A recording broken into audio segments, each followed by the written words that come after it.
journal. Yeah, thank you very much. I don't know if you hear very well for inviting me to present the journal. Is it okay, the sound? Okay, okay, thank you. I will share you the screen with just a second. Now, I hope you see the presentation. Just tell me the voice version because I don't hear you. Sorry.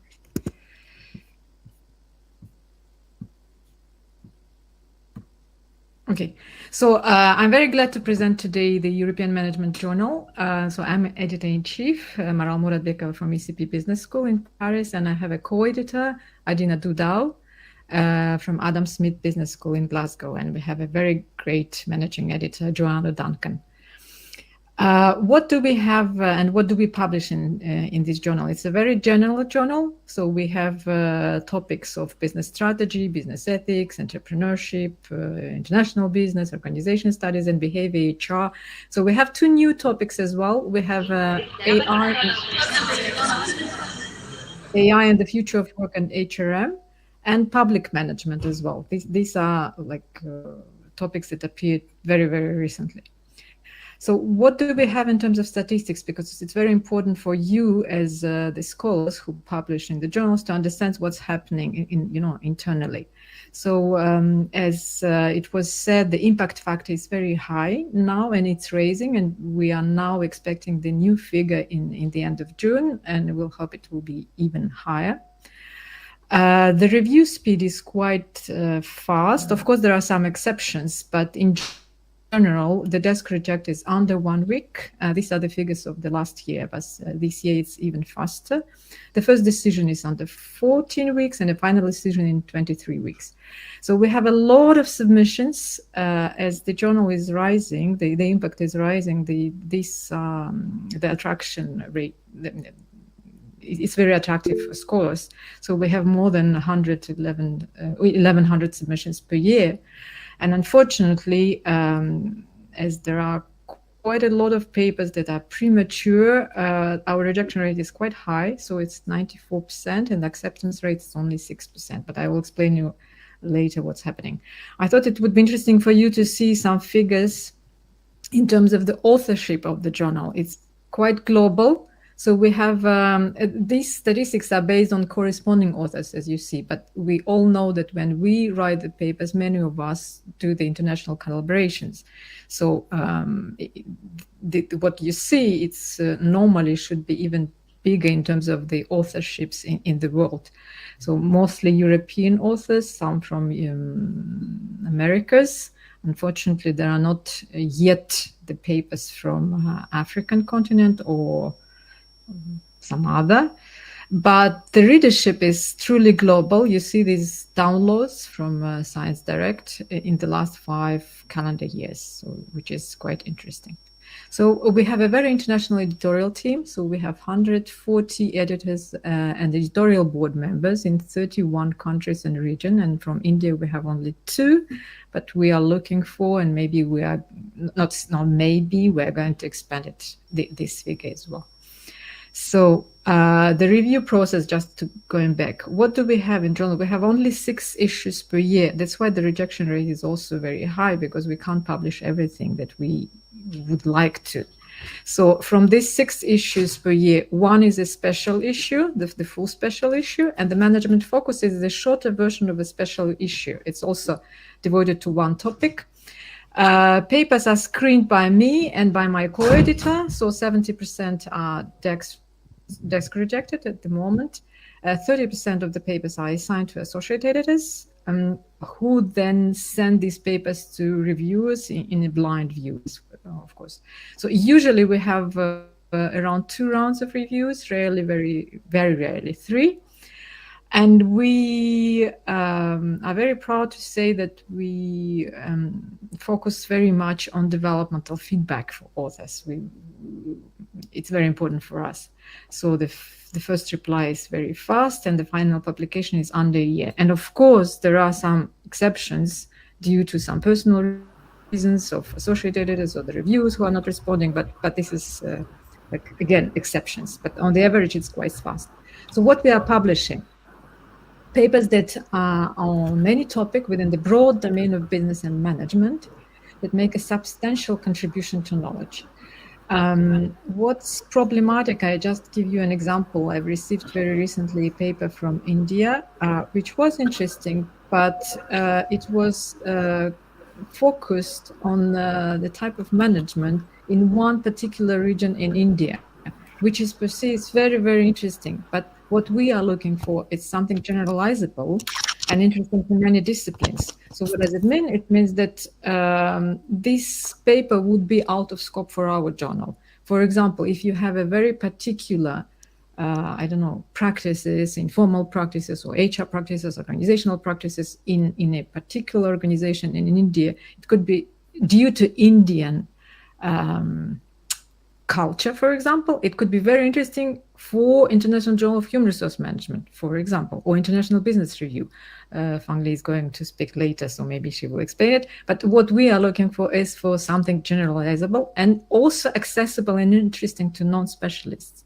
So usually it's about empirical contributions, but we also welcome the literature review papers, and we also would like to see the methodology papers. And one recent paper published like a few months ago that I like very much is on walking interviews. Very interesting paper, so I invite you to read it.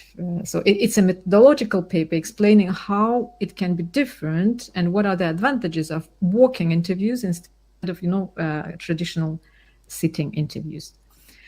Submission types, and there are some new developments here. So we, of course, have regular articles in many journals. We have special issue articles. Management focus, again, it's the same thing as special issue, but with a shorter version. And we always, not always, but like for many years, we had the Reflections on Europe articles, which are shorter, 6,000 words on general basis. But what I introduced this year, it's a practitioner-based article. When I say Reflections on Europe, it doesn't mean that it should be based only on the European data or that European managers are concerned by what's happening in the paper. It can be something done in India, but again, generalizable and interesting for others. And what I'm looking for, it's a strong emphasis on positive societal impact. So the first practitioner-based article published in April issue this year is about the impact of domestic violence. Usually there are women, but of course there are some men, but statistically speaking, it's 90%, I think, women. And how this domestic violence influence their way of working and how the core workers perceive this person, because generally the woman hiding what's happening. So there is a double burden happening. So that is one burden is from domestic violence, and another one is from co-workers who don't know what's happening. So the paper is based on the research, a very solid research done in a French electricity company. So what I'm looking for as well is, in the end, you have these managerial implications, very thoroughly explaining what do they do in the company to help these people to cope with these issues, so that HR manager, let's say, or any manager reading this article and facing the same issues in their places can introduce or can use the knowledge used in these articles. And these articles usually should be written in a very easy language for practitioners. So my aim is to reduce the gap between academics and practitioners. So this is something new. So for more information, you can read my letter about increasing the positive societal impact of the journal. So the key reasons for rejections that I think would be interesting for you to know, it's lack of contribution, sometimes lack of originality, weak positioning, motivation of research data, Sometimes it's data driven, so you have some statistics, you see what's happening, what works, and then people write the papers and they submit, but there is no theoretical framework. So lack of clarity, premature submissions, or as I mentioned earlier, it's not tailored to the journal's aims and focus. So some tips for you. Please first include a well-written cover letter to the editor-in-chief or co-editor, to the editorial team. When I say join the conversation in the journal, it means please, before submit to any journal, actually, read the articles from these journals to see if your paper fits to the scope of the journal.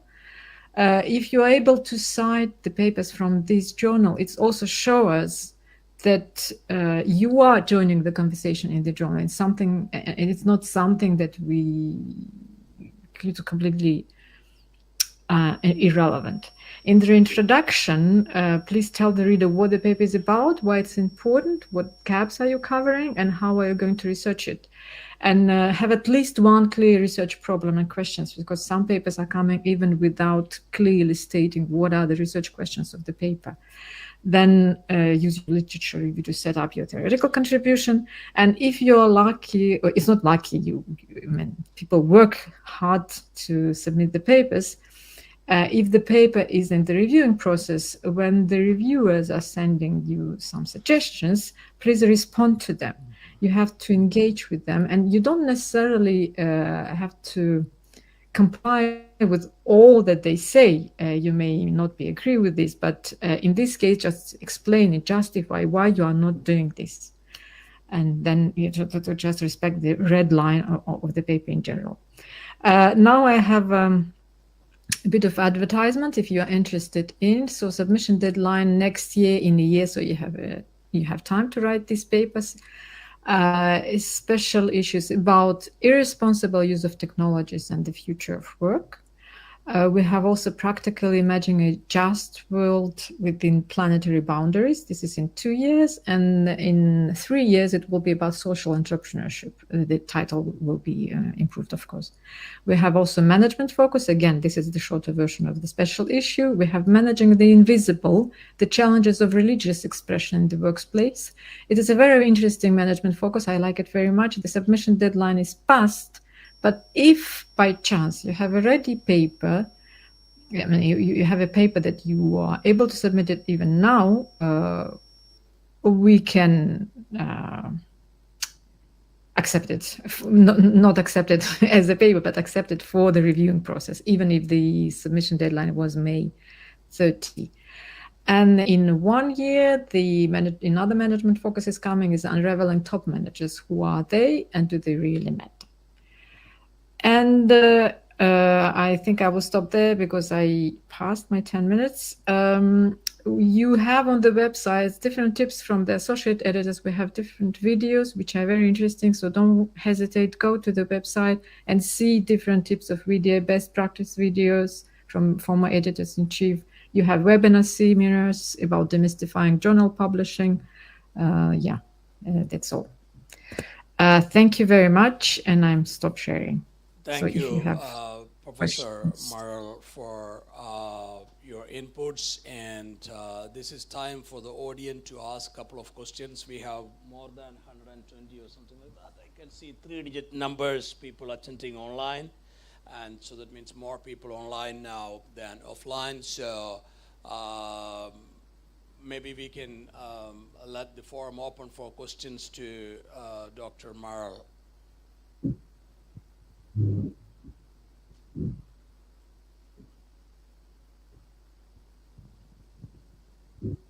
Online delegates, I think you can directly ask questions online.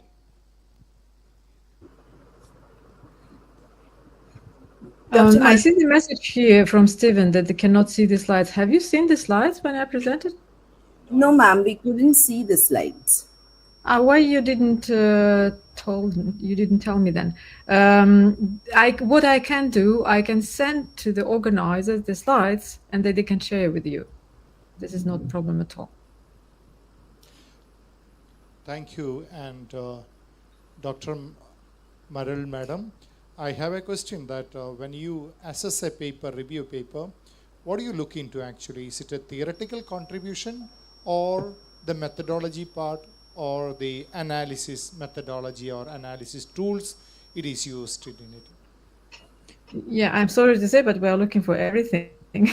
So you have to have a nice, like a nicely written theoretical part, good methodological part, the analysis, everything should be solid. And that's why the rejection rate is very high. Sometimes the idea is interesting, but the methods are not relevant or appropriate. And then there is no theoretical contribution or practical contributions at all. So yes, actually, everything is important. Can I ask a question, Dr. Maran? Yeah, of course. I heard one of the topics that you were talking about, which is challenges in religious expression at work and impact. So it's a very interesting topic. I haven't heard papers on this much. But do you mean to say the impact or the biases that are created because of expression? Or is it It's not only about biases. Actually, yeah, I'm very glad to see that it's interesting for you, and I hope it's interesting for many people. It's how do the organizations deal with people who believe and would like to express their beliefs at the workplace. So, and it's very, very dependent on the culture, on different countries, and organizational culture of the companies as well. Public versus private, in different cultures it's completely different. So in this case, actually, it's a very good point to see, for example, not to generalize. This is an exceptional version of we are not looking for the generalizability, we are looking for the different way of handling with the religious expression at the workplace in different places. So if you have the papers in an Indian context, that would be great. And you just describe what is the context, how it's different, and then it would be a very nice addition to the special issue, to the management focus. But I mean, if there are many, many papers submitted, we can also extend it from a shorter version to a longer version. So now at the moment we have papers from France, Canada, UK, well, I don't remember now, but I mean, from different countries. Sure. Thank you so much for giving clarity.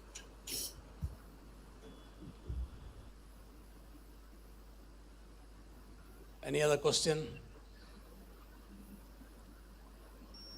And okay, if there are no questions, yes, but then I will send the slides, so please don't hesitate to share with all participants about the EMG. Yeah, and I also would like to say that Dr. Merle is very friendly, so I've had at least 10-15 emails with her, and she replies within 60 minutes. Immediately you get reply. So in case you have any 60 minutes, I mean, when I am available, I am very, very fast, but when I'm teaching or doing something, but I'm very fast in responding. Usually it's 1 day maximum, but yeah. Yeah, that's the good quality, great quality. So feel free to interact with her in case if you have any questions relating to European Management Journal or ESCP Paris. And as he rightly mentioned, European Management Journal covers almost all subjects. So ranging from human resource management to marketing to probably information technology too. Yeah, it's a very general journal, so you're welcome. We have associate editors almost in all domains. Of course, they're not like, we can't cover possibly everything, but we are very, very general. Okay, so thank you very much again for inviting me, and then I will send the slides. Please, again, don't hesitate to share. Thank you very much, Dr. Merle. And now I would like to check, you have given the second slot to Professor Andrea Caputo, so I think his time is 4:30. However, I see that we have some other editors already online, so in case if Dr. Andrea is there. I'm here. Okay, Dr. Andrea is here. Okay. Hello. Hi, everyone. Can you hear me well? Yeah, I will introduce you briefly. So we have Professor Dr. Andrea Caputo. He's a distinguished academic recognized for his expertise in strategic management and organizational change. He's currently serving as editor-in-chief of Strategic Change. This is a well-known journal published by leading publishers Wiley, and Dr. Caputo's scholarly contribution focused on intersection of strategy, entrepreneurship, innovation, and he has particular interest in how organizations navigate and implement change in dynamic environments. He is a professor at the University of Trento in Italy. So I would like to invite Professor Andrea Caputo for representing journal called Strategic Change, and it is a it is, and I have observed that journal is progressing very well under his leadership after he has taken over. So let's welcome. Thank you very much. Professor Thank you. Andrea Caputo. Thank you very much. Thank you very much, Professor Paul, for the very kind introduction. I mean, it's really a pleasure to be recognized, especially by an esteemed professor like you, and to have been invited to have the opportunity to present the journal to an audience literally on the other side of the world for me. So, you know, it's the benefits of technology, and it's really important that we connect academies around the world. And so it's really a pleasure, and I would like to thank also all the conference organizers and the attendees that made it possible for me to present today. I have some slides, so I am not confident with Google Meet, but I'll try to my best. Let's see if it works. So let me see. Window, yes. Should. Can you see my presentation? Not yet, sir. Because I can see that I'm sharing. Yes. Yeah. Yes. You are sharing, but it's all blank, just like the Maro's presentation. It's visible for us. It's visible. It's opening now. Okay, maybe there is some Let's wait because delay. Respected editor, this is the intervention from the technical team. You can share the slides and it's visible, but depending on the bandwidth, some people are not able to see the slides. It's there. Okay. Okay, it's there. Okay, thank you very much. We are Thank you able very to much. see So it. I can proceed. Okay, perfect. So yes, I'm Professor Andrea Caputo, and I'm a professor here at the University of Trento and at the University of Lincoln in the United Kingdom. And today I'm presenting Strategic Change as editor-in-chief. So let's see, how do I move the slide? Okay, perfect. So the first thing that I want to share with you is that, yes, I took office as editor-in-chief in January 2023. The journal is well known. It's a journal that if you teach strategy, you would be pleased to know that the first article published by the journal in 1991 was authored by Igor Antsov. So it's the same person that developed the Antsov matrix and many tools that are in strategic management textbook all over the world and have been used widely. So it's really, I have to say, a prestigious journal to have a pedigree like that. And we're also collaborating at the moment with the Antsov Institute and the Antsov Archives to publish some work that Antsov wrote but never published. So, you know, it's going to be an interesting space to look. I'm really excited with this project. So when I came on board in 2023, I had to redo all the board because Wiley asked for complete discontinuity with the previous editorial team, because they also wanted to bring the journal back to its roots. So Strategic Change was born as a strategic change, as a journal of strategic change.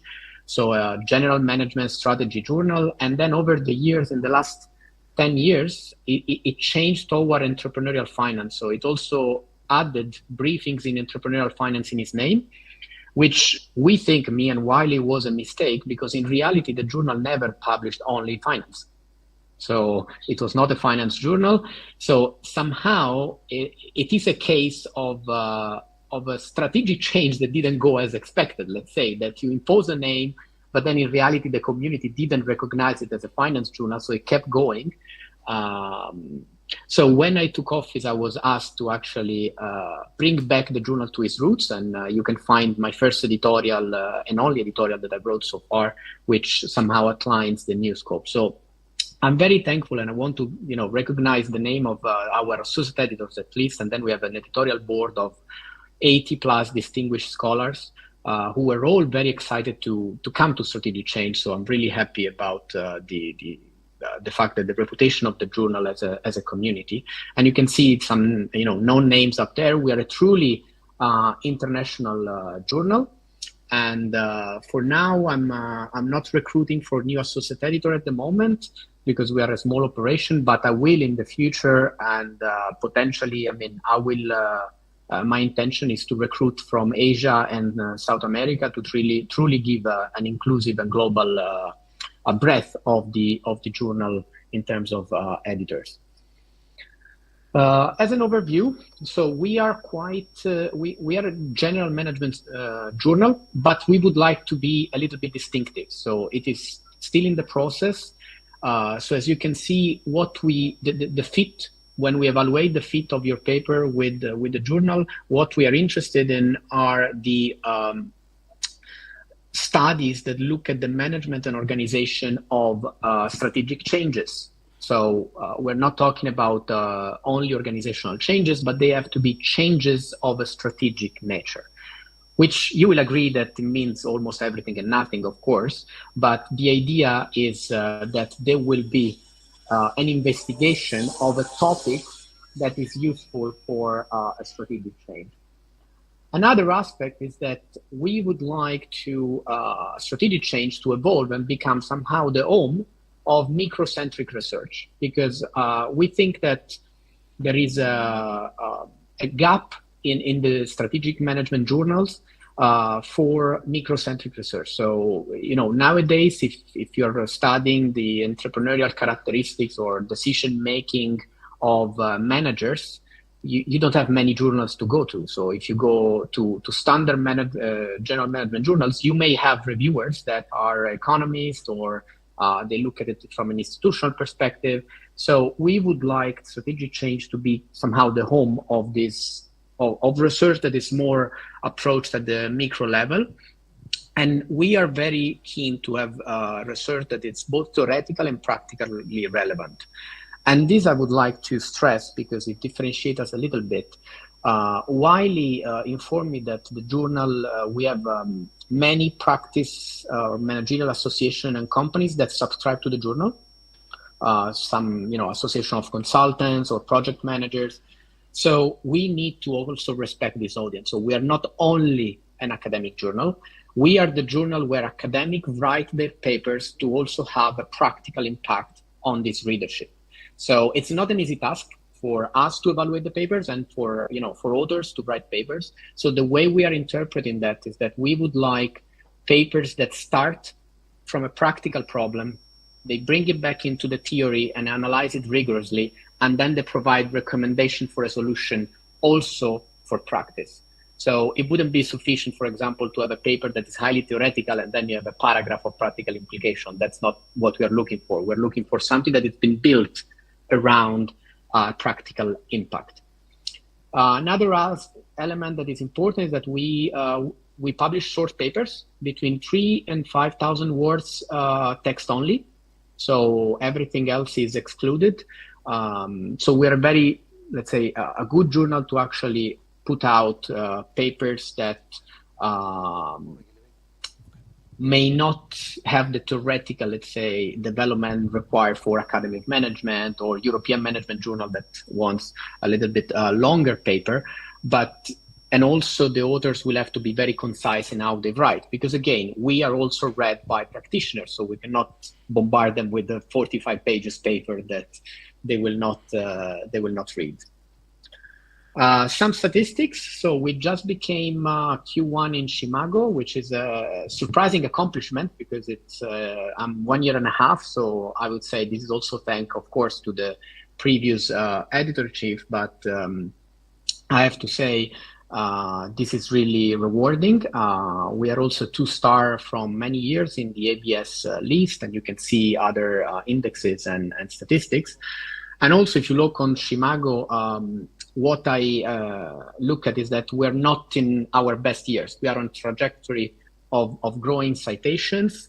And I would like to point out, I don't know if you can see my cursor, but I would like to point out this because we are one of the journals that are growing citations without the use of self-citation. And I think that's very important. So, because sometimes you see journals that they grow, but actually by citing themselves. So this means that actually we are read widely and we are cited widely. Our research has been cited in other journals, which is exactly what we want. So I think I'm very pleased, honestly, how it is going. Don't be scared by our rejection rate. This was in my first year in which I had to steer down. Now I think it's lowered to about 80% because we receive 250 papers per year and we publish, we have a maximum of 50. I think we are publishing, last year we published 30.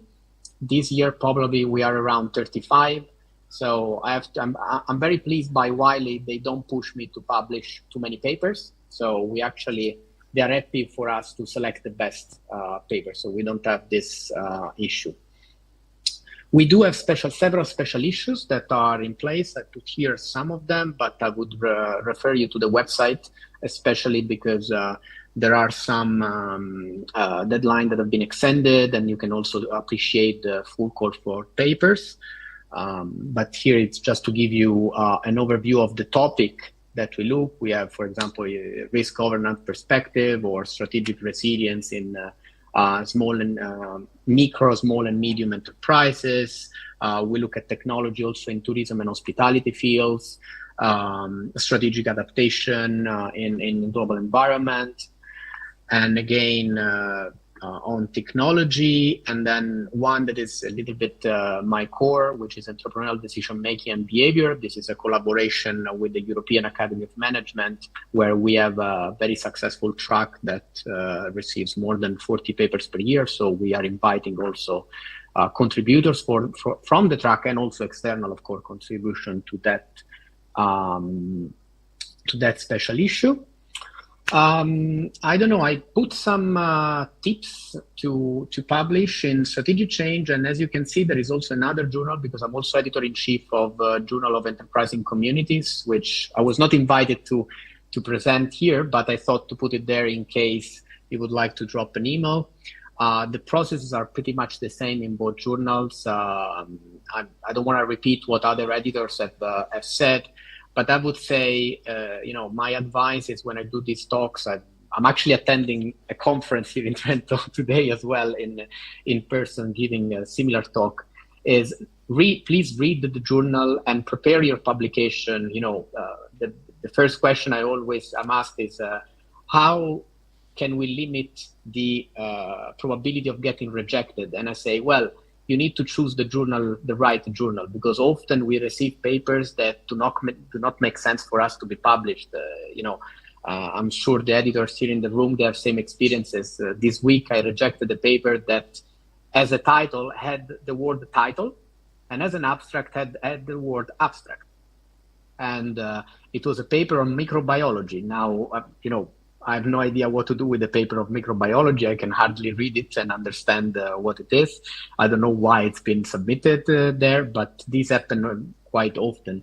I would say if you have a good idea and a special case and something really novel and interesting, I would say be the first evaluator of your paper.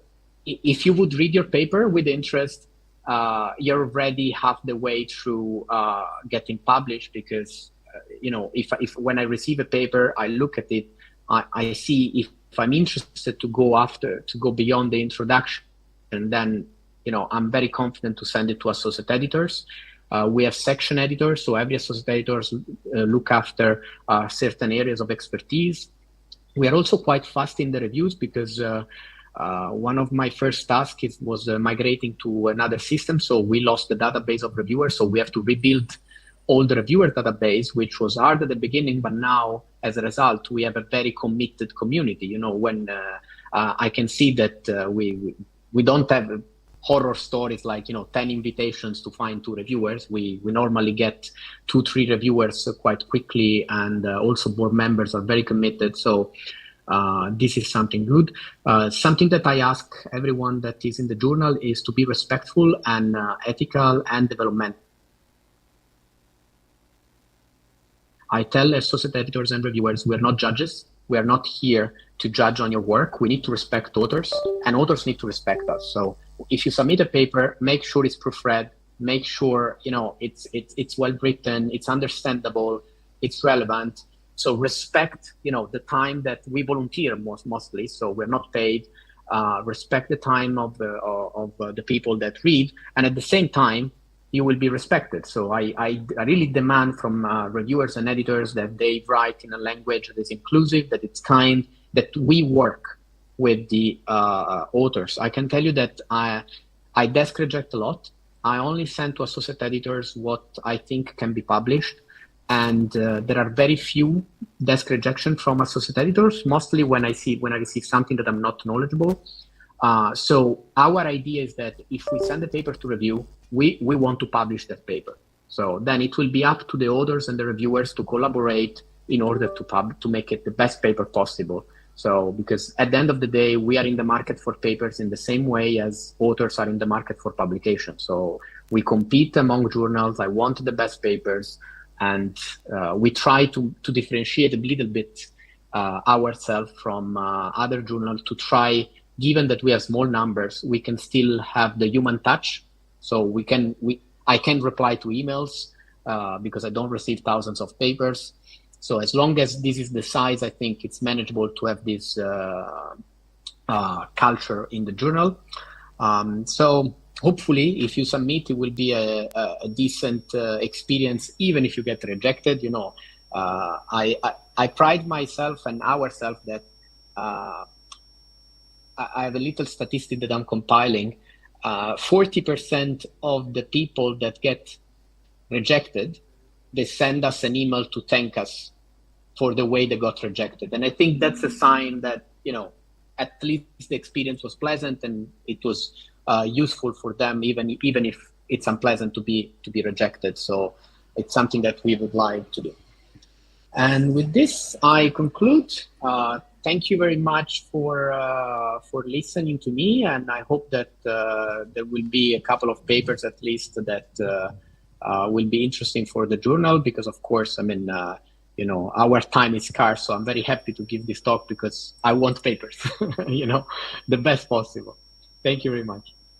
So thank you very much, Professor Dr. Andrea Caputo, and it's an opportunity for the audience and the delegates of the conference to ask a couple of questions to Dr. Andrea. He's also a well-published author, so he can also help you in terms of answering your questions from the author's point of view, not only as an editor.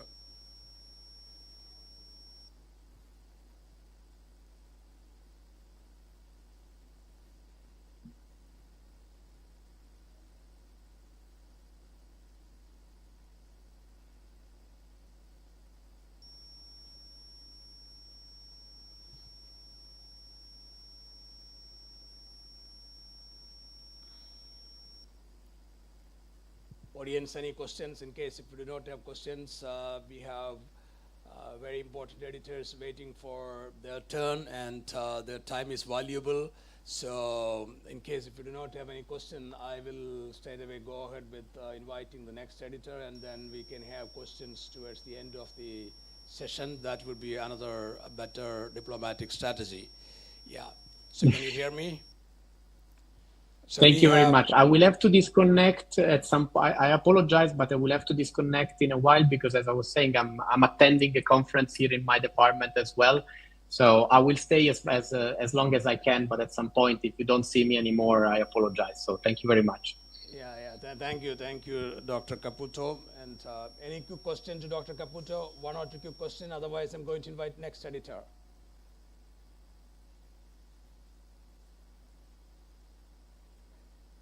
Yeah, that means we can have questions towards the end of because they are also, I think the delegates are also waiting for other editors to talk and then probably some questions towards the end. So we have Professor Fang Lee Cook from Monash University, and she is currently serving as co-editor-in-chief of two very important journals.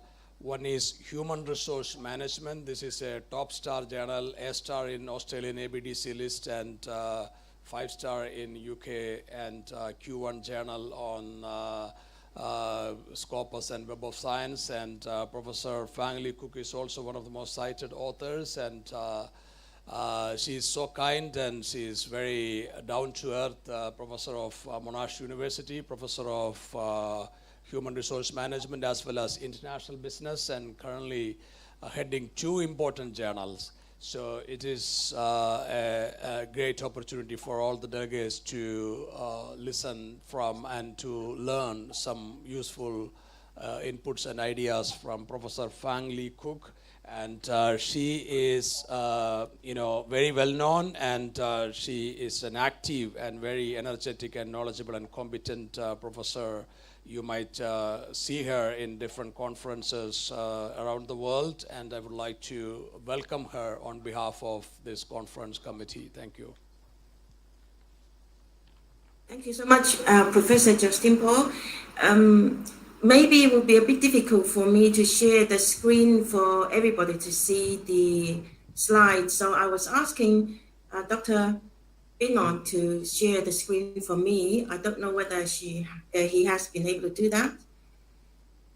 Yeah, okay, great, thank you.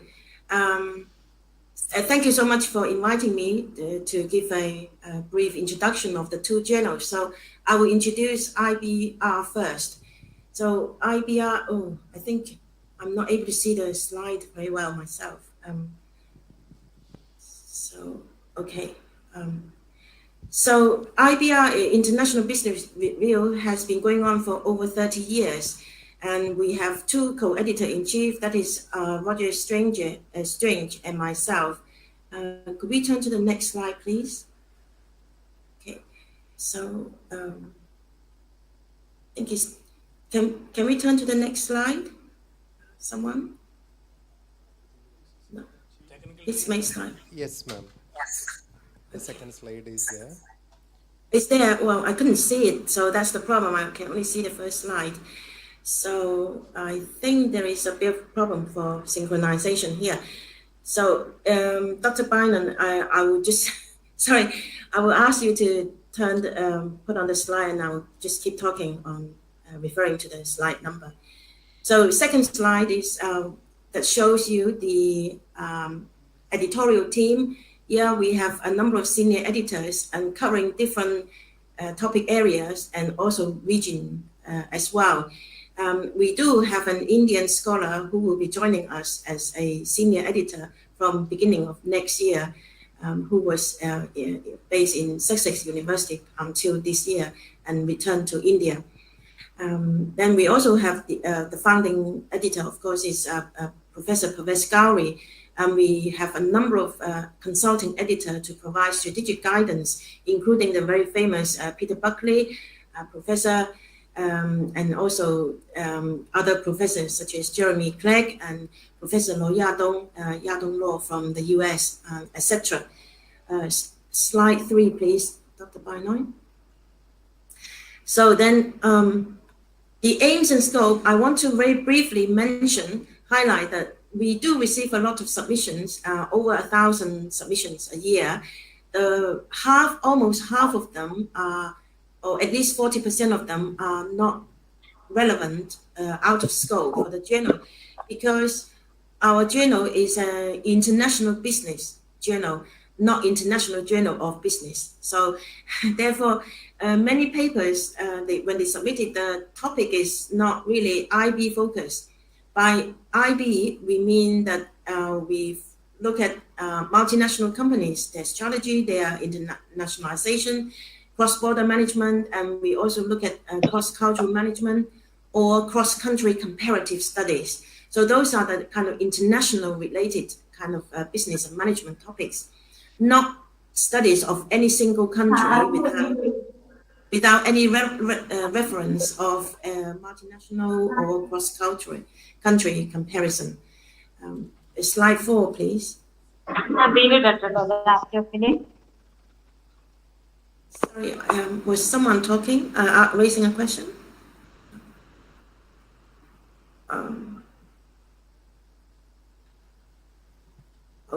Okay, so I can see the view better now. We have 6 issues a year, and we normally publish 12 to 15 papers in each issue. Our turnaround time is very quick, actually. After the paper has been accepted, within a few days or up to 2 weeks, it will be online, and then within 2 months, it will be published. We also accept special issue proposals. Normally, we issue a call for proposal in January each year. Throughout the year, we regularly receive kind of calling, in a sense, proposals from scholars. Many of them are from India. They wanted to run a special issue, but they did not look at our website to see that we only call for proposals in January, and also we focus on IB. So that's the kind of issue. We just reject around 70% of the manuscript, and then we send out the rest of the paper for review. And our turnaround time is actually very fast compared to some journals. So, yeah, next slide, please.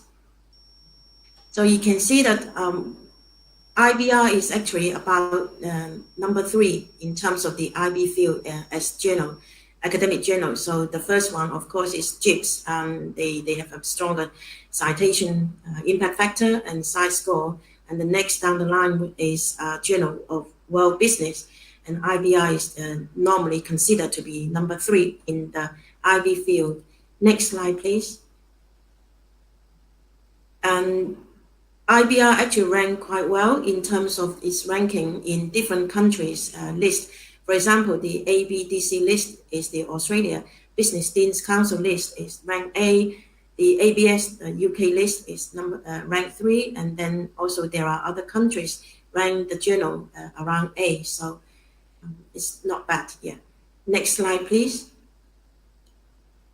Then you can see there is here, the slide is, maybe the figure is slightly small for you to see very well, but there is a proportion of submitted papers and accepted papers. So you can see from those bar charts, the acceptance rate is not very high. It's about, before it was about 9%, I think it was declining to about 6-7% last year. Next slide, please. Submission from different regions and countries. We do have large submissions from all over the world, China, India, European countries, and fewer papers from North America. We also receive papers from Australia and other countries too. But India and China, paper from these 2 countries are kind of becoming a larger proportion these days, as are with other journals. Next slide, please. So although China and India have a lot of submissions, but in terms of proportion of paper accepted by, from these 2 countries, it is relatively low still. So more papers are accepted by, in the Western countries. I have to say, for several reasons, maybe they are better trained in the Western countries, or maybe they know the journal better and they know how to present their findings, etc. So I'm not saying that the Chinese or Indian scholars are not as good or not as strong and their training are not as good. I'm not saying that. I'm just saying that maybe we need to be more familiar with the Western journal style in order to compete, to get in the journal. Next slide, please. So you can see that that's more or less the acceptance rate, or the submitted paper and the editorial outcome. That is the proportion. So you can see that in 2024, we just reject about 71% of the paper, and the rest were sent out for review, and at least 14% were rejected after review. We normally, if the paper has not much hold, we reject them after 1 review. And once you get the revise and resubmit, then the chance will become stronger. but still about half of the paper that are in R and R1 revision 1 will be rejected after that. Next slide, please.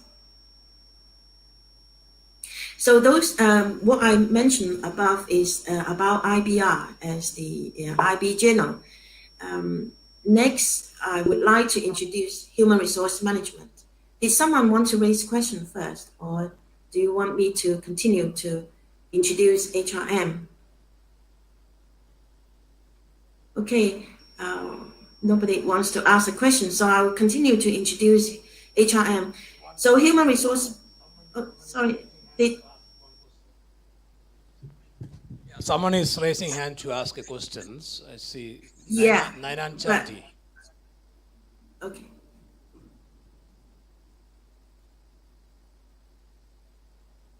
I cannot hear any question.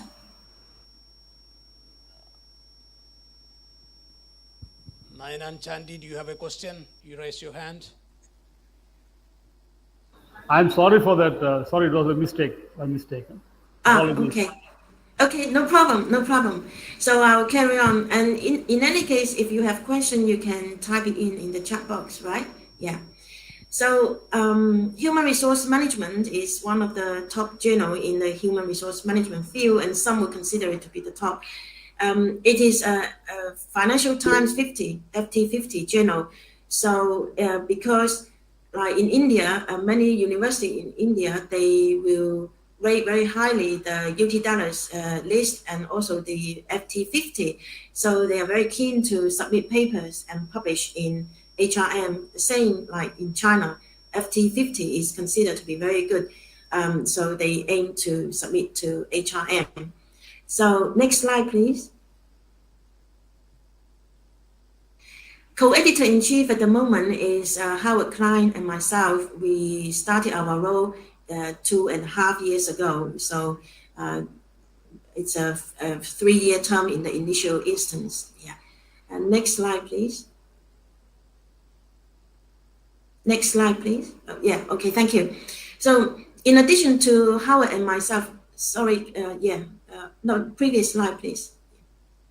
In addition to Howard and myself, we have executive editor. So Janet and I helped to screen the papers for desk rejection, and then we farm out the rest of the paper to our associate editors. Again, our associate editors come from different regions and countries, so to provide a coverage and knowledge spread as well of different countries. And not only that, we also provide different topics, expertise. Some are paid specialists and others may be diversity and inclusion specialists, etc. We also have a knowledge transfer editor, Janina. This knowledge transfer editor plays an important role in the sense that once a paper is published, Janine will help to write up a small article, which is about like 500 words or so, and send it to the practitioners' media, social media. And then so that your academic research, the outcome of it or the findings of it will be read by the practitioners. That will help increase the visibility of your study and also raise the impact. Next slide, please.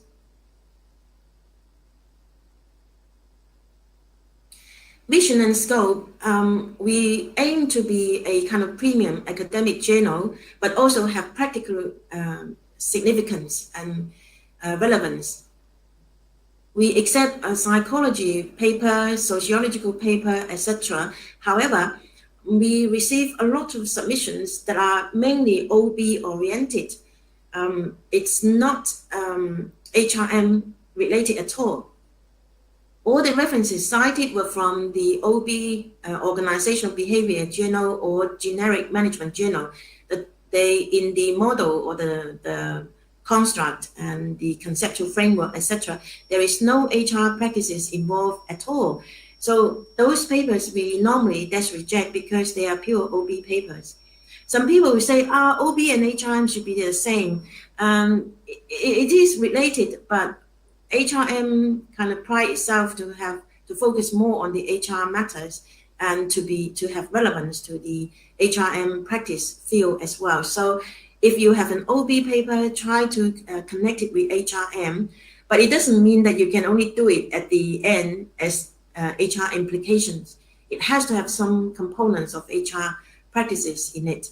So we provide some clear guidance on the journal website. So it is important that you look at the journal webpage to see the author's guideline and the aims and scope of the journal, just like the IB journal. So the scope is quite clear there. Next slide, please. So what makes HRM distinct is that, again, actually, I've already covered some of this. We are kind of FT50 journal. We are one of the top journals in the HRM organizational behavior field and rank quite highly. And in the HRM journals, our citation impact factor is the highest in terms of the journals that publish empirical papers. There is one HRM journal, which is the Human Resource Management Review. It is a review journal, so its impact factor is higher than HRM. But in terms of the HRM journal that publish empirical papers, then the impact factor is the highest for HRM. So next slide, please. Again, this slide shows you the submission, the geographical breakdown of the submission, and you can see India papers consist of 9% of the total submission there. So it's quite high. So it's like number 4 in terms of single country submissions. So China, United States, UK, India, and next is Australia. Next slide, please. Then in terms of published articles, again, just like the IBR journal, a much less proportion of the papers have been accepted that were from India. So that means that we still have a lot of catching up work to do to improve our papers, to make the paper relevant to the journal's aims and scope, and also improve the quality of the article before it can be accepted. Next slide, please.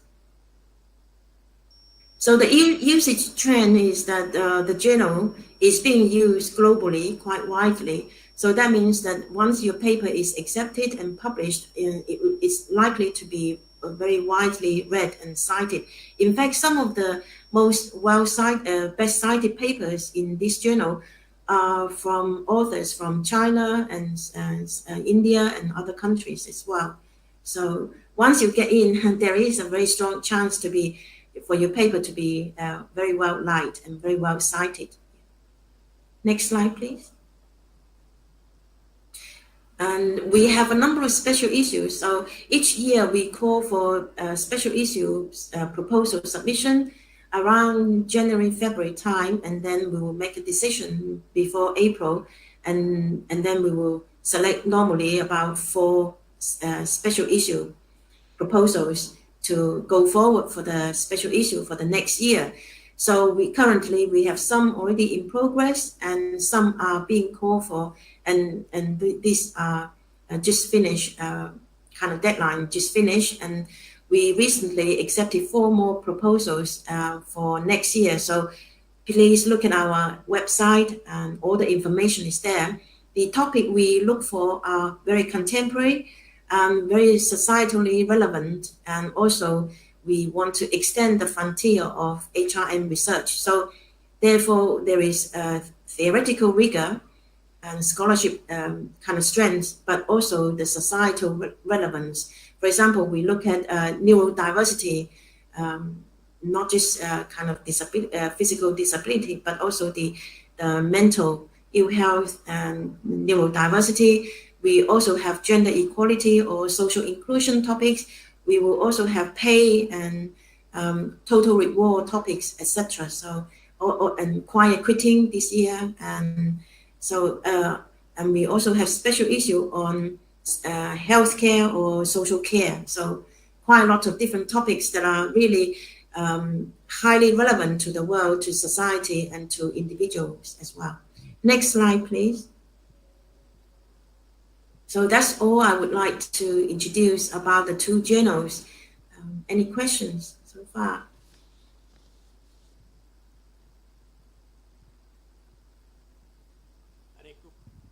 Any quick questions?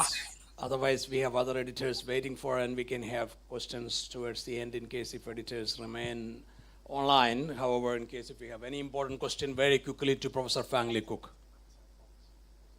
Okay, this chat box question, can you read maybe, or where can I see?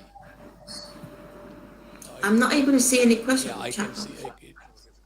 Okay, there's a question from Mohammad Fahim. He's asking, could you please answer which criteria are needed in our papers to be accepted in your journals? Criteria, main criteria. Yeah, criteria, yeah. First of all, it has to be within the aims and scope of the journal, either IB or HRM. And the second criteria will be quality. And quality will be like the rigor, theoretical rigor. So all reviewers will look for the theoretical contributions. So whether it's novel, whether there is sufficient theoretical contribution, but that is like how long is a piece of string, because what is enough theoretical contribution, right? So that is a question. We also look for the data, the quality of the data, and the reliability of it, and also the analysis, how well you analyze the data. It does not mean that you have to make the analysis technique very sophisticated, but it does mean that you have to use appropriate techniques and the most advanced available techniques. The presentation of the quantitative studies, normally the tables, figures, and diagram normally need to be more professionally presented. And quite often the papers submitted from India, the tables and diagrams are not kind of very basic and not in line with what is being what we look for in the journal. So it's important that you look at past articles from the journal, just like Maro was saying earlier. Look at the journals, see what they are looking for, see what kind of papers are published, and see how papers are presented.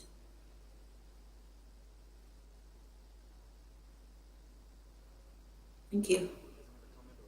Yeah, it's a comment. So, any other question? Thank you, right? It's just a comment, so somebody is thanking you. So, yeah, so that means we could go ahead with the next editor in case if previous editors are available again, you can ask questions later. So we will have 3 more journals represented by the editor-in-chiefs as part of this Meet the Editor session.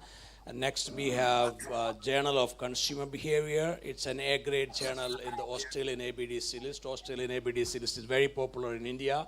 And many business schools are even paying financial incentives to publish in Australian ABDC A category journals. So they get even $10,000 equivalent financial incentives in India these days. They publish a paper in an Australian ABDC A category journal. So we have Professor Steve D'Alessandro, so Editor-in-Chief, Journal of Consumer Behavior. He's a professor with Edith Cowan University in Australia. And he has been heading Journal of Consumer Behavior for many years. And the total number of submissions in this journal has increased substantially during his term as Editor-in-Chief. And it is published by none other than Wiley, and Elsevier are the 2 leading publishing houses in the world. So let's hear from the Editor-in-Chief of Journal of Consumer Behavior. Thank you, Professor Paul. It's nice to see you after such a long time. And hello, everyone there in India. I'm sorry I couldn't be there. Look, if you want to ask me a question while I'm talking through this presentation today, please feel free. Now, can everyone see my slides? I can see them. So okay, good. All right. So I'm going to talk about the mechanics of the journal, how it works. But there's been a few questions about what makes a good paper get into a journal. And I think Justin is going to talk about that later on. Normally, I do another presentation besides that, because these are issues which often go across journals, but not just with a journal, okay? But I'm happy to give you a few pointers. Okay, so some highlights about the journal. What we try and do is we publish papers that have theoretical rigor and practical relevance. So you need to do both. We don't publish single study papers anymore. We're looking for multi-study and multi-method papers. Why? Because there's greater generalizability and greater rigor with multiple studies these days. And many journals in marketing are going down this pathway. Just have some of our stats. So our impact factor sits at about 4.3. We're a Q1 journal, an ABCDA here. The acceptance rate last year was around about 10%. It's hovering around 7% this year, and I'll explain why, excuse me. So last year, about 400,000 odd downloads, which is up 17% from last year. So we get a lot of papers, and I think from memory, there are about 6 issues a year. So there's only so many spots. So that's why there are often a lot of desk rejections that unfortunately we all face. Okay, so who are the journal is run by 2 people. We are really an international journal, myself and Jackie. And Jackie apologises for not being here, but it's a different time zone. So we tend to do different places. And myself here in Australia. Oop, okay. So nothing really happens without, in any journal, without authors and these people. So without you and the associate editors and reviewers. And given the number of submissions we get, so last year, as you'll see, we got about 1,600 submissions. We need quite a large editorial team. That's not saying other journals who have less submissions are any different or worse. That's just what it is. So we have a deputy editor now, Varsha Jain in India, and we have a series of associate editors, as you can see, and by the flags on the screen, from around the world, and a social media coordinator.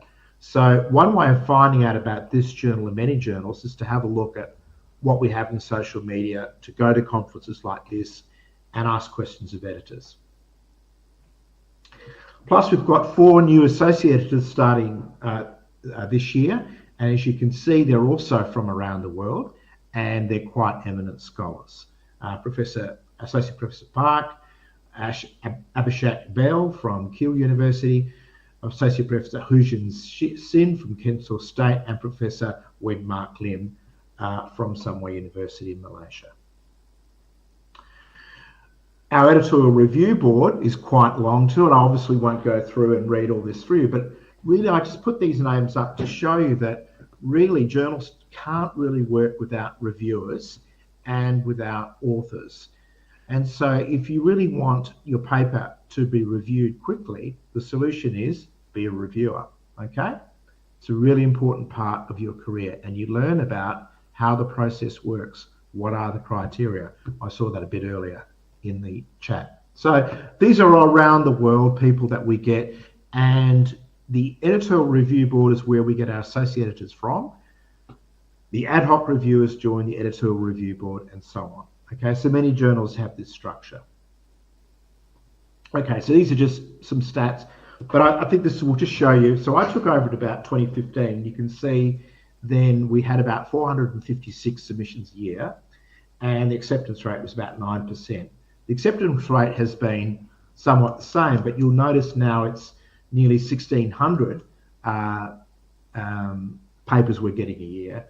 And you can see as the result of that, the desk reject rate has gone up. And the reason many journals have high desk reject rates, I think as was said earlier, is we want to send papers out where there is a chance of publication. So the review process these days, particularly if you're looking at really tough journals, some of the A-star journals and the elite journals, really they won't send out a paper unless they think there's already some prospect of publication.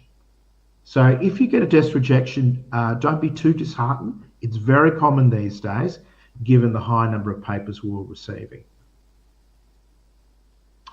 Some other key stats just for this year. We're really pleased that we've brought our review time back. So somebody was asking about fast-track journals.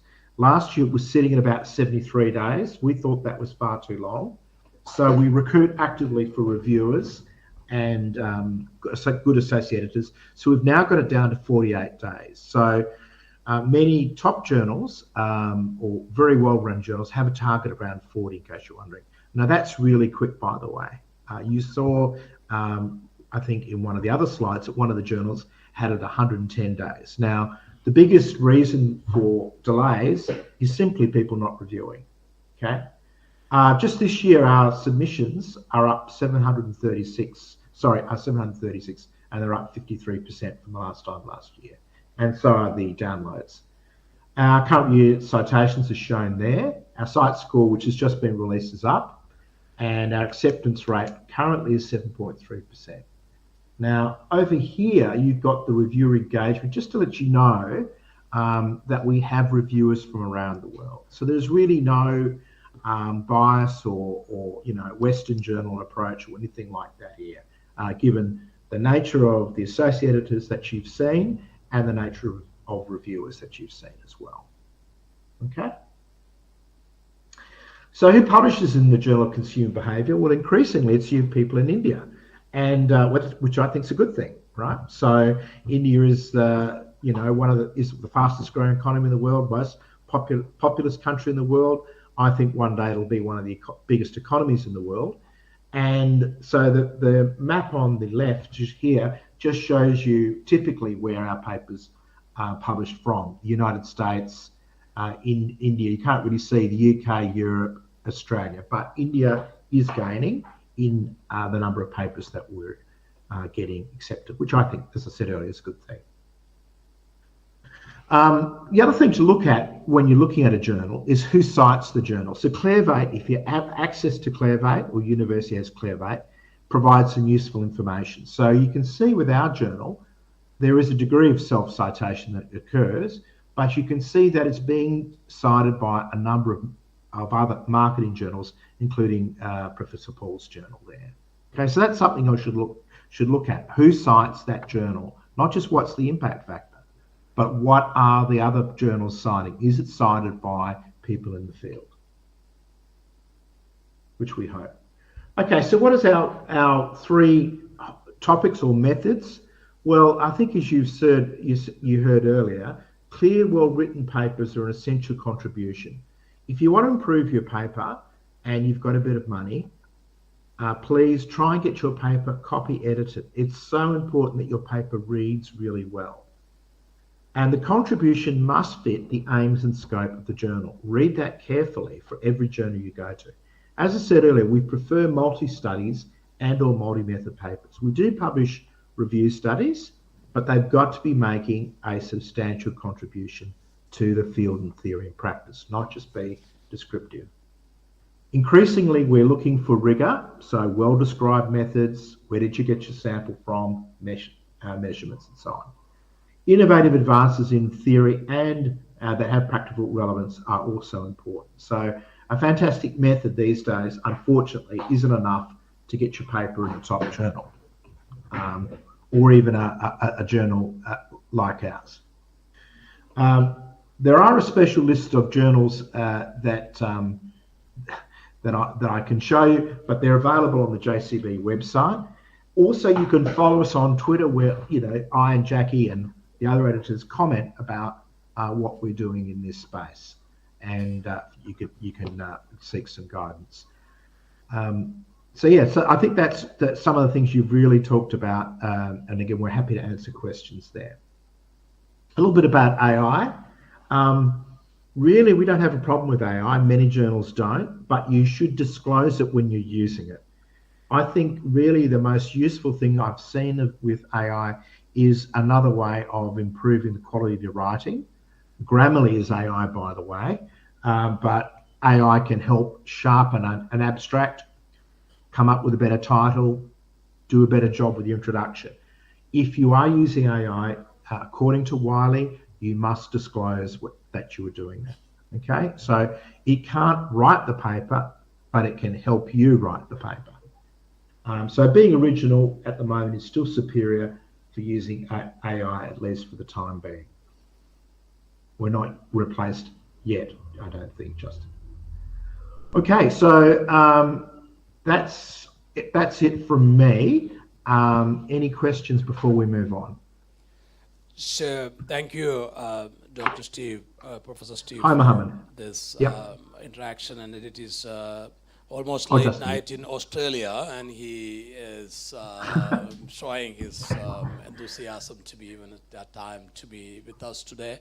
And sometimes I get invitation from different universities, and I say that it is early morning and late night. I'm not there, sorry. So, but he accepted the invitation to be with us even at late night in Australia.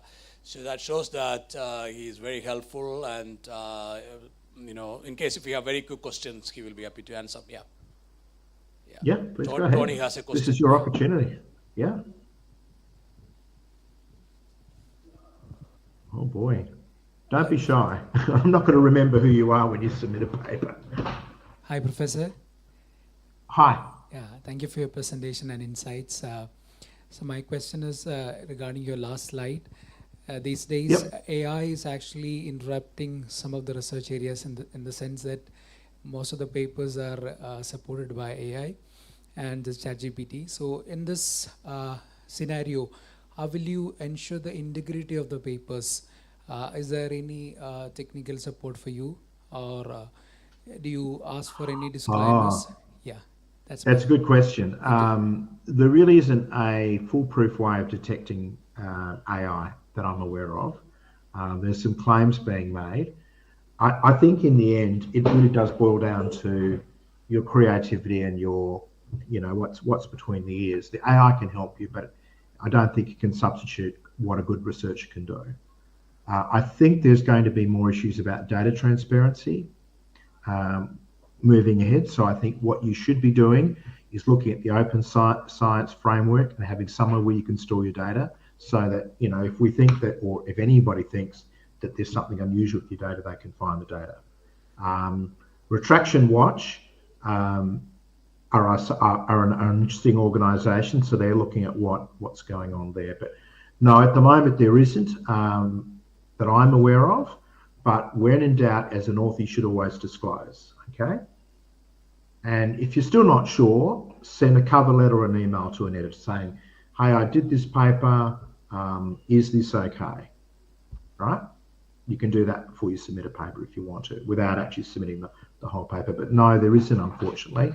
I've got an open mind with it, to be honest with you. I think it's a bit like when the internet came along, everybody said, "Oh, well, everyone's going to copy stuff from other people, and you won't see an original work anymore." And I think that's proven not to be correct. Thank you, sir. Sir, you're welcome. Yeah. Regarding the writing style of a paper, especially in Western style, the story kind of narration, kind of reviewing and all other areas, I think the Indian researchers are facing problems with that and how to find a flow for that. So do you have any suggestions or any instructions regarding that? Yeah, look, I think it's, we forget as Western people that people are writing in a second language, right? And I can't write in Hindi or I can't write in Chinese. So how would I go? So, but if I was, I'd be writing with a native speaker. I think that helps, or at least have a native speaker edit your work. Interestingly, the top writers and academics of the Journal of Marketing Americans use copy editors. So that's telling you something. And if you don't believe me, have a look at a Journal of Marketing article and you'll see right at the bottom it will say this was edited by such and such. So if you can afford it, if your university can afford it, copy editing is really crucial. Avoiding things like mistakes in references. You heard the other presenter talk about clear, well-written tables, the professional look. So because we're human, we're looking for shortcuts given all the papers we had before we send them out for review. So that the tidiness of the paper and the way it looks is really important. Okay? It's really about communication more than anything else, which I think Professor Paul's going to talk about later. Thank you, Professor. Thank you. You're welcome. Yeah, I would like to add a point, taking clue from Professor Steve. This is because last night he rejected a paper after 2 rounds of revision from International Journal of Consumer Studies. 2 reviewers accepted without reading, and 1 reviewer recommended rejection. I just went to the comments of one reviewer who rejected. He said that this paper has so many problems. I looked at the paper and it is full of mistakes, full of language mistakes. I mean, Yeah. it is written by a PhD student from National Institute of Technology in North India with the supervisor, and they didn't do proofreading at all. And 2 rounds it went on, and 2 reviewers recommended acceptance without reading the paper. That means reviewers do not read. Only 1 reviewer read the paper, and he recommended rejection. And I rejected it. And it's a real tragedy. And I think what that reflects is the pressure that the scholars are under. And I think if I get something out, something will get accepted.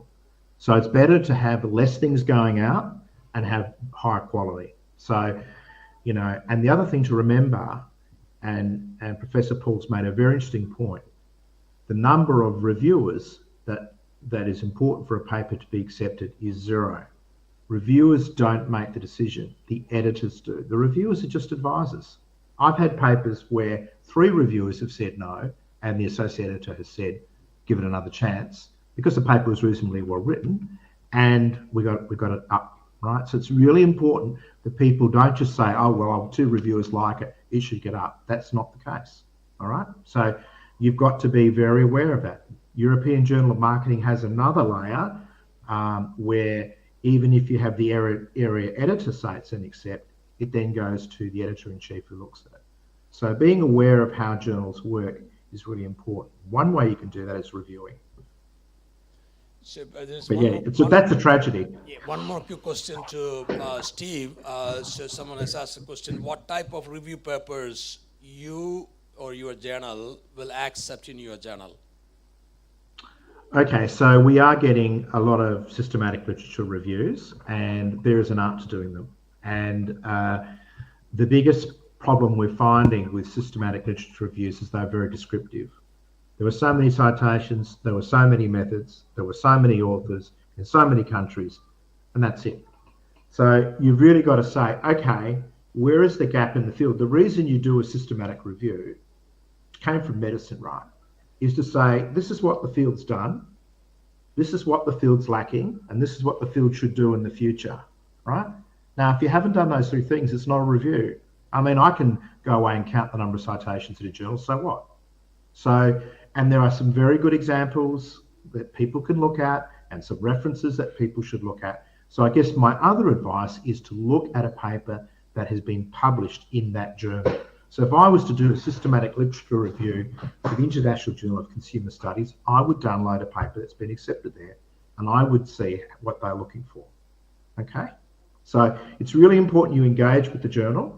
It's really important that you think that reviews, that they're not a shortcut, that it's not a chapter out of a thesis. You are saying what is lacking in the field, what hasn't been done, and what needs to be done. If you don't answer those questions, it's not a review. And that's the biggest problem we have.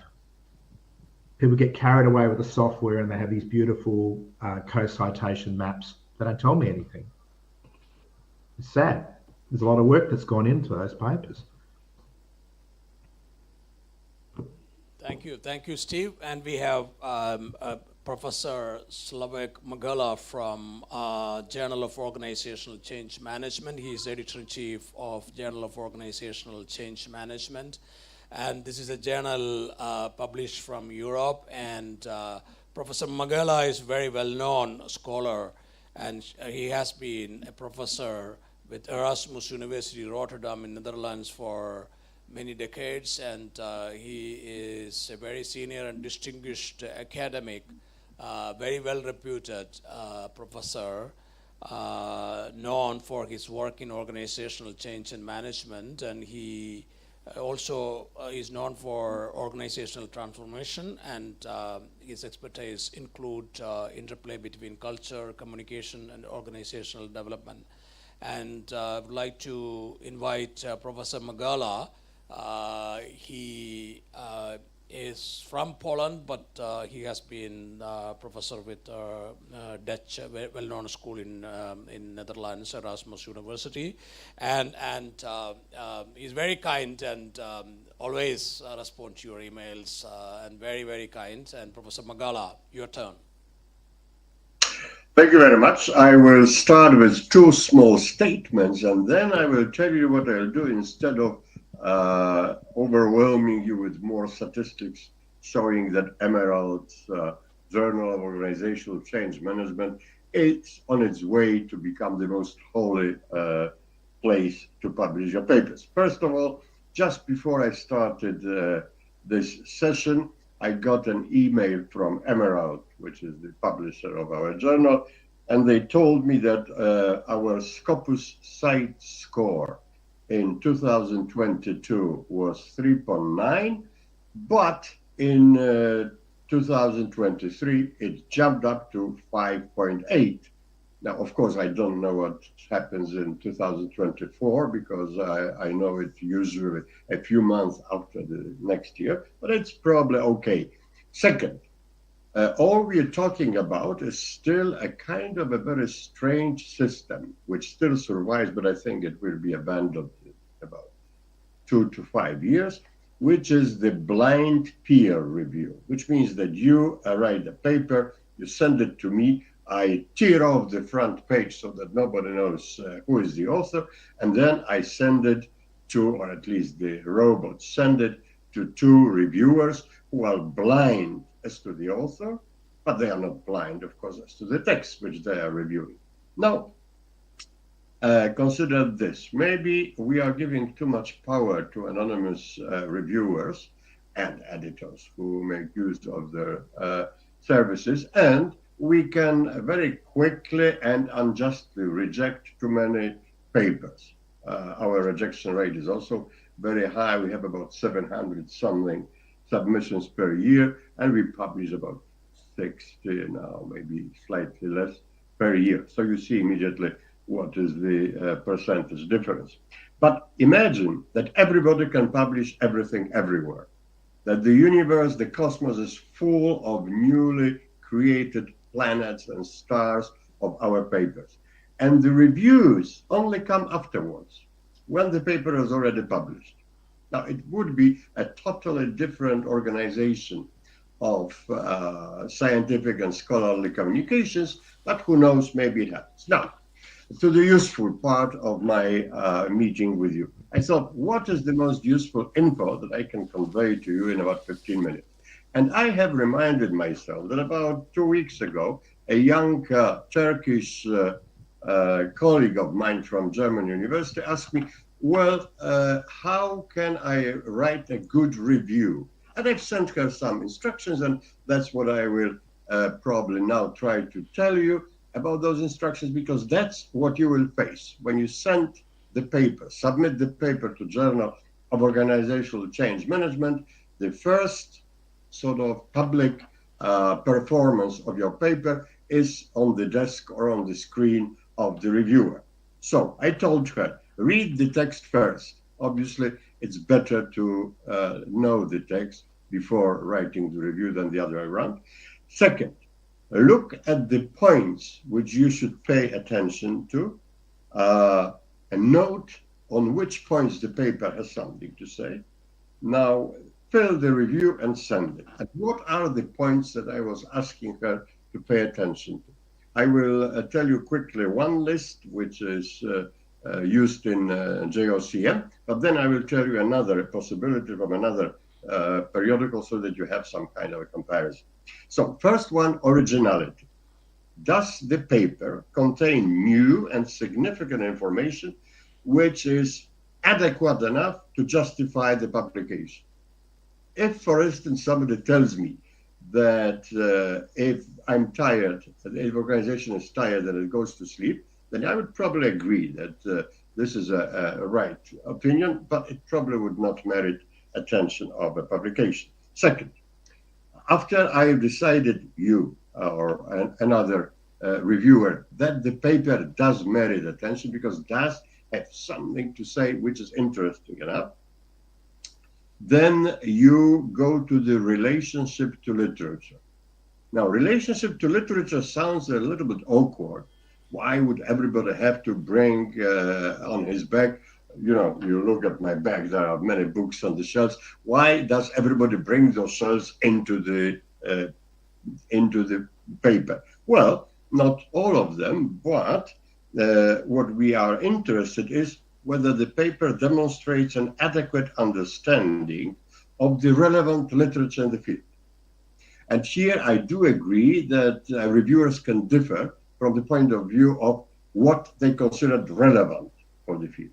Now, to give you an obvious example, quite a number of our reviewers have, let's say, a kind of a quality studies preference. They want to understand rather than prove, and half of our reviewers think that either you can calculate it and point out what is what in numbers, or you're not really serious. Anyway, you make a choice, you stick to some kind of literature, and you show that you demonstrate that you know what is relevant in this field. Third one, so first, you're original, you have asked a question that nobody thought about asking before. Second, you have somehow accounted for what people did before you in order to increase our knowledge of this area. And the third one is methodology. How do you proceed?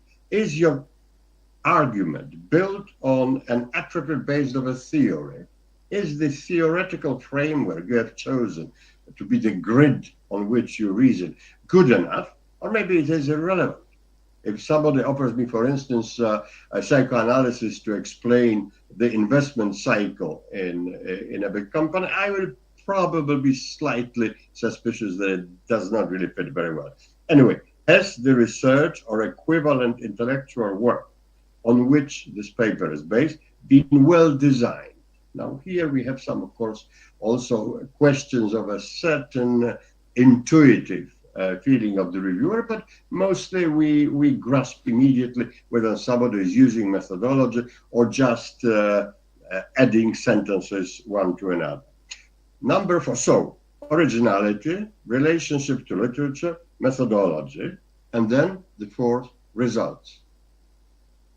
Did your effort to ask original question, to show that it fits within the framework of what our knowledge of the area is, and methodology, whether you pursue your argument is okay, then what are the results?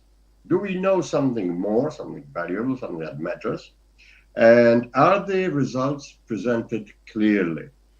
Are they properly analyzed?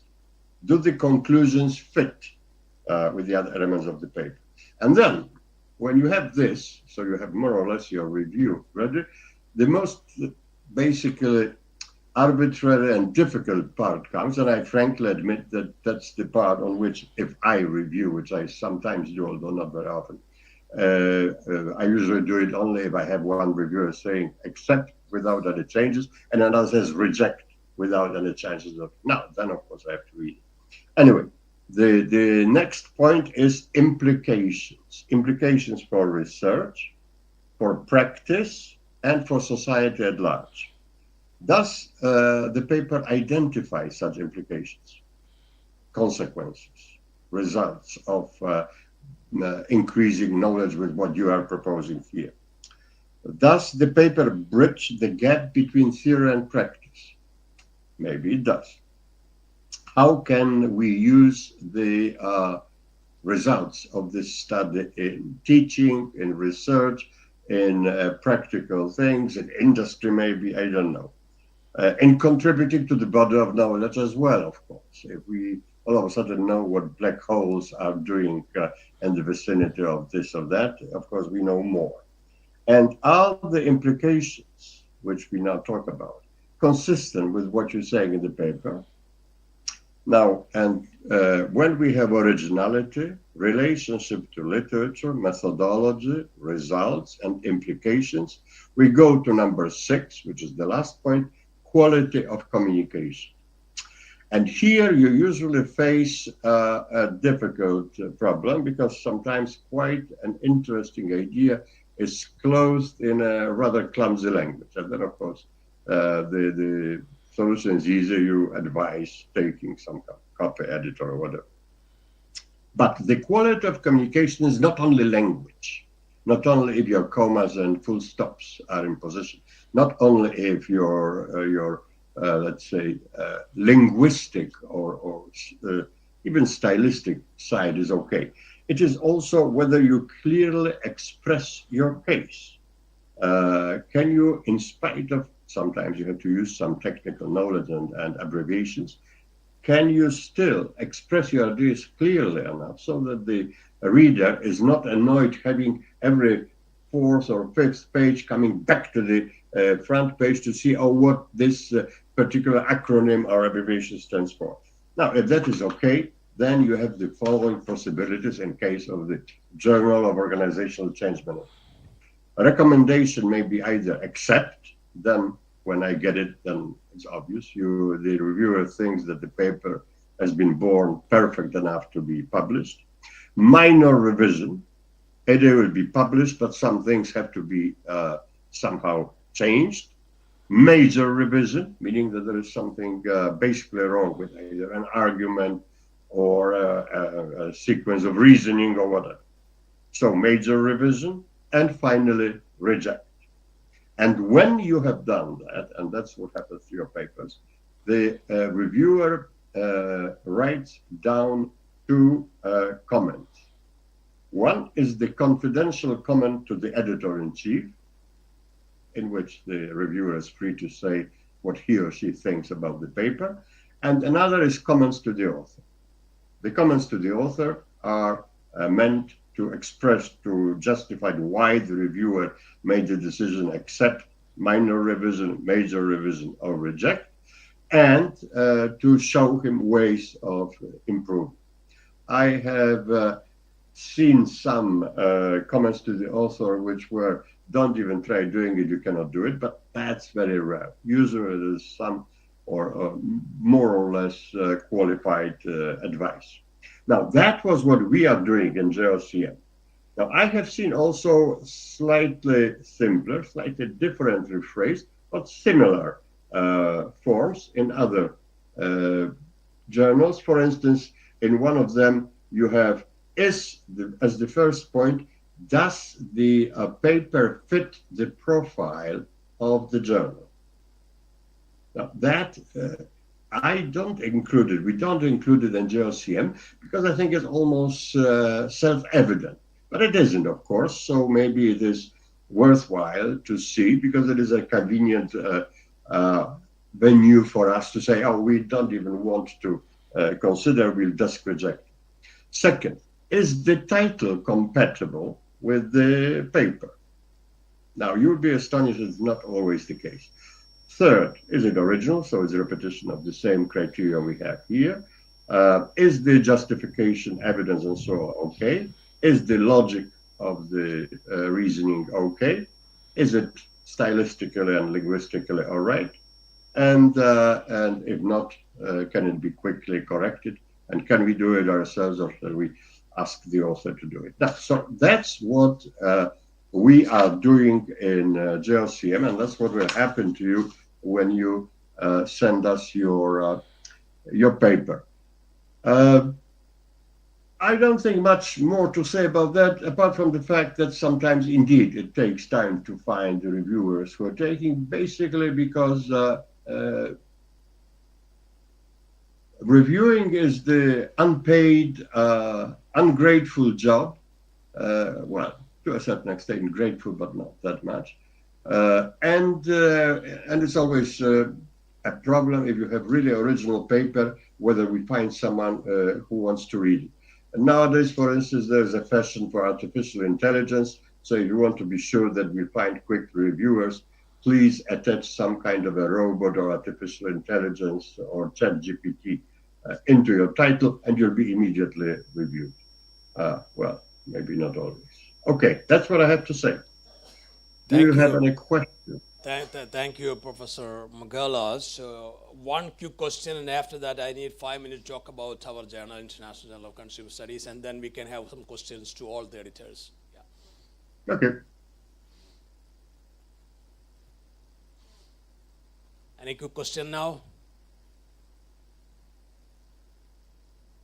Okay, so then I will talk about International Journal of Consumer Studies in 5 minutes, and then we have question and answer sessions, and at least 3 or 4 editors are available. And your questions can be answered by any of the editors, and you can have general questions. So I'm serving as editor-in-chief of International Journal of Consumer Studies for last 4+ years, and this is my 5th year. It is published by Wiley, which is also publisher of leading journal in finance, Journal of Finance, and IJCS has a rich history of 49 years, and current impact factor, I mean the previous year's impact factor is 10, and we are expecting about 13 plus impact factor for the year, which is going to get announced in 1 week or 2 weeks time by Web of Science Clarivate. And International Journal of Consumer Studies considers papers in almost all areas relating to the consumers, which means we consider papers relating to marketing, consumer finance, information technology relating to the consumers directly or indirectly, and consumer psychology, consumer economics, and consumer sociology. So we get papers from different, even some textile department professors submit papers to us. So it's a broad spectrum, or even food and hospitality and tourism papers also come to us. We are open for all those kind of papers because we have a broad appeal in terms of consumer science or consumer research. And we have the highest impact factor among consumer research journal.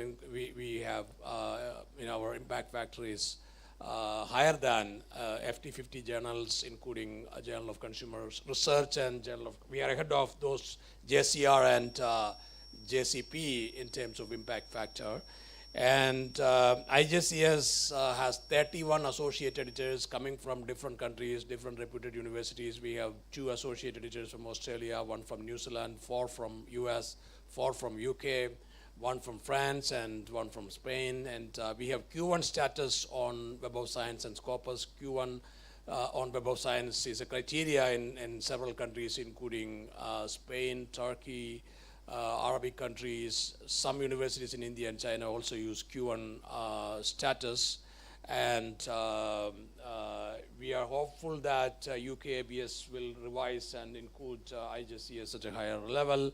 And you are welcome to submit high quality papers. I would like to repeat, high quality papers. And some of the reasons that we reject papers include lack of scholarly presentation, insufficient impact, flawed design, flawed methodology, unsupported results, lack of flow or poor quality writing, narrow topic, unscientific content, plagiarism or self-plagiarism, outdated literature review, lack of conceptual contribution, replete research topics, and out-of-scope papers, low quality data, high volume of submissions.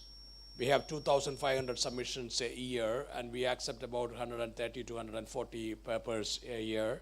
So that means high volume of submission is also reason for rejection, and our stringent standard, and those are the reasons for rejection. And I would also like to talk about some do's and don'ts for publishing very quickly in about 3 minutes after I take up questions and answers from all the delegates to all the expert editors who are spending time with you as part of this conference. And so now it is time for asking questions to any of the editors. Your questions can be answered by any of the editors available to answer.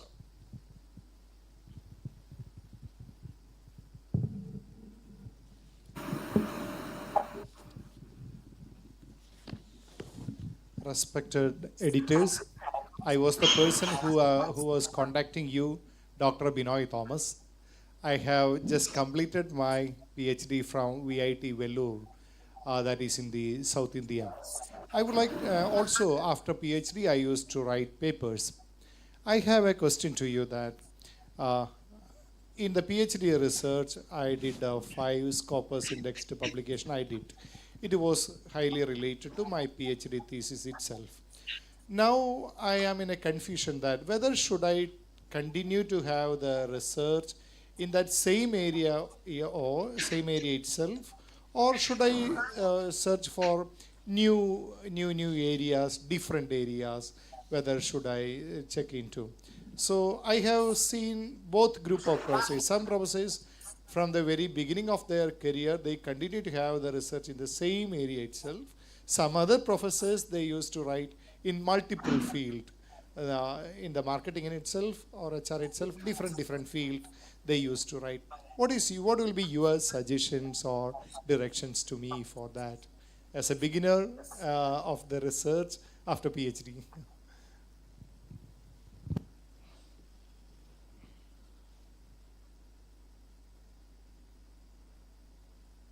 Can I ask what your paper is on, what your research is on? It's pretty hard to answer the question without actually knowing what your research is on. Your research ideas in general scope of topics. Yeah, I was doing the financial inclusion related to sustainable development goals. That was the major area I was doing research. A mixed methodology I was following, qualitative and quantitative, a mix I was following for my PhD thesis presentation.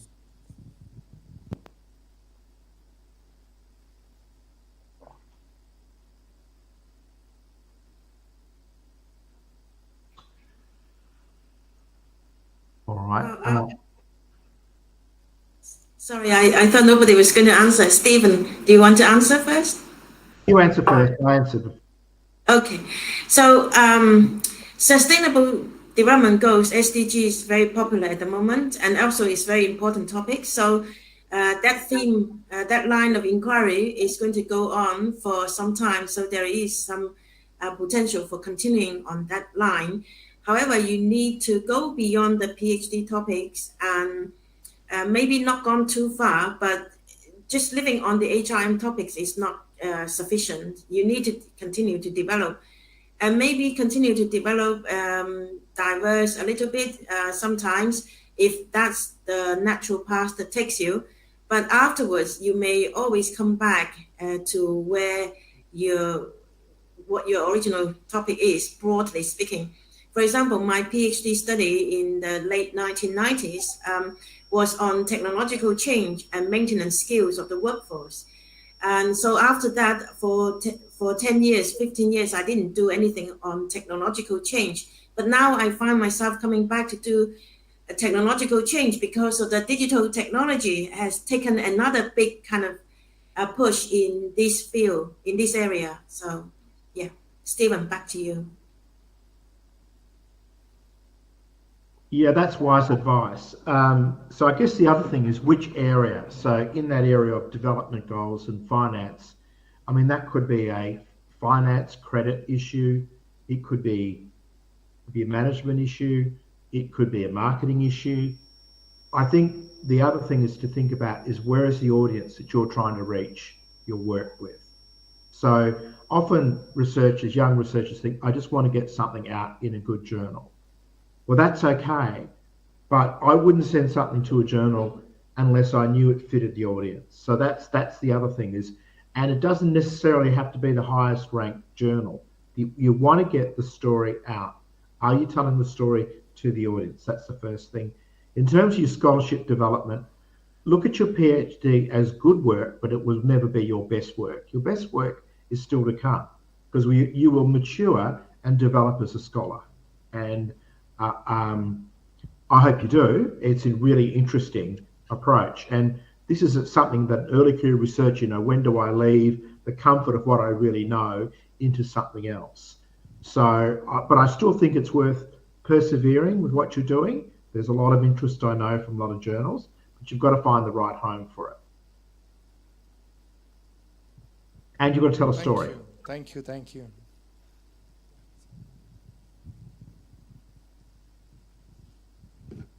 Any other questions from the audience? Yes. Okay.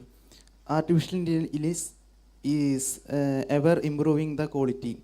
Is there any possibility for research and publication become irrelevant?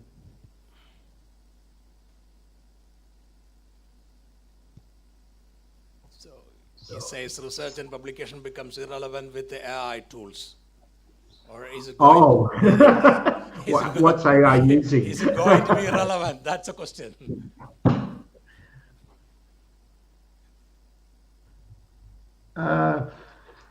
Look, no. I think AI is a productivity enhancer, is my view. And the AI models that people are using, guess what they're using? The research that humans wrote, okay? So, you know, the really good seminal papers you heard about, Anzov's paper, the strategy growth matrix, right? We still talked about today.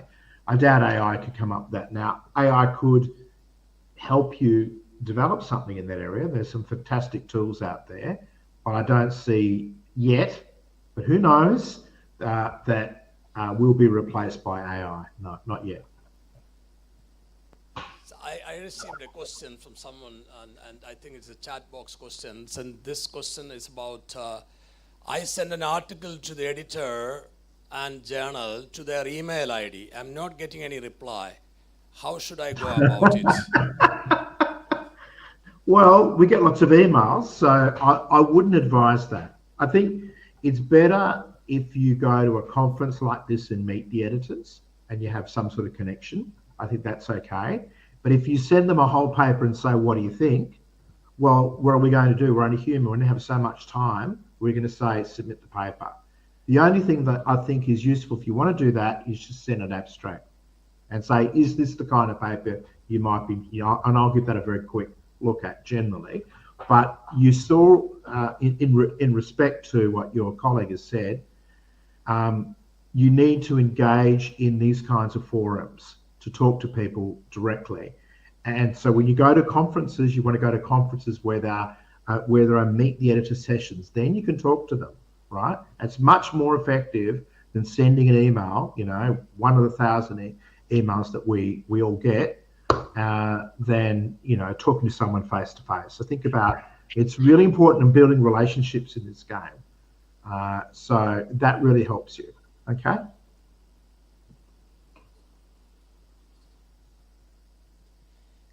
Yeah, so that means maybe last question. Anybody last question?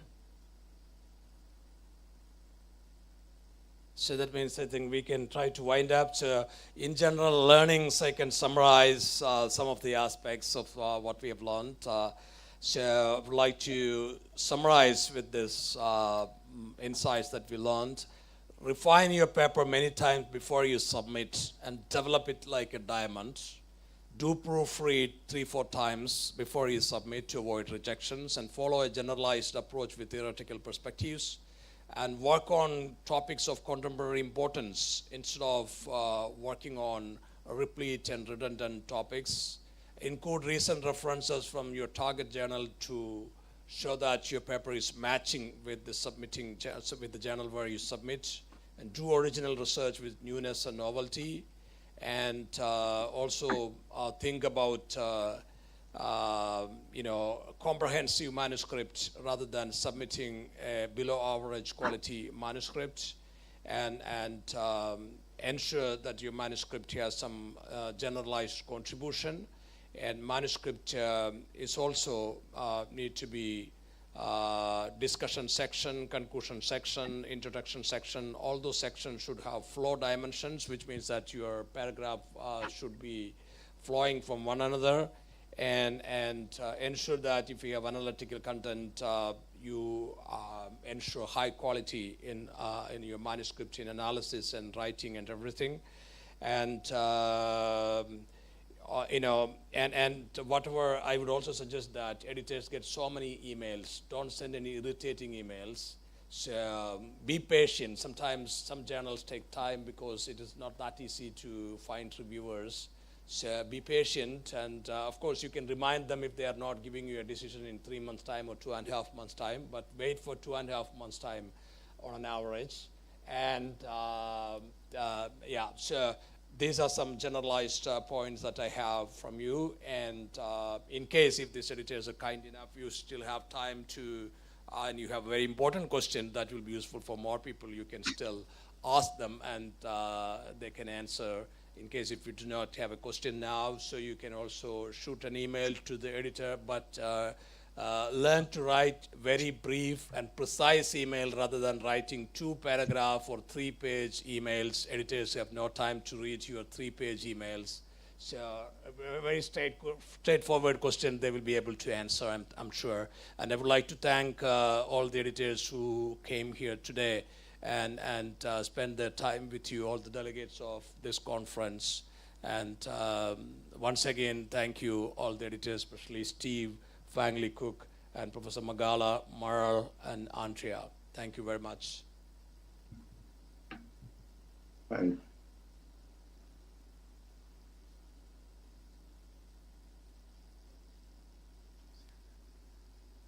We have 3 minutes. One more question in case if you have 1 or 2 more questions, we have 3 minutes.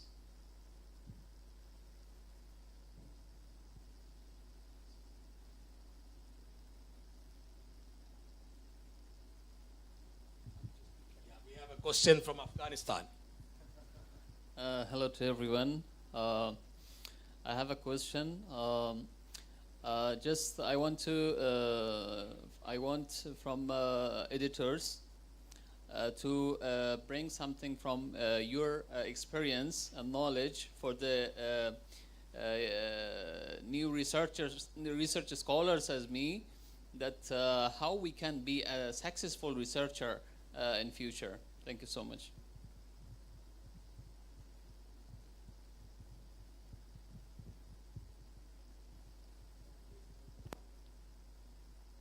So any of the editors online would like to answer partly?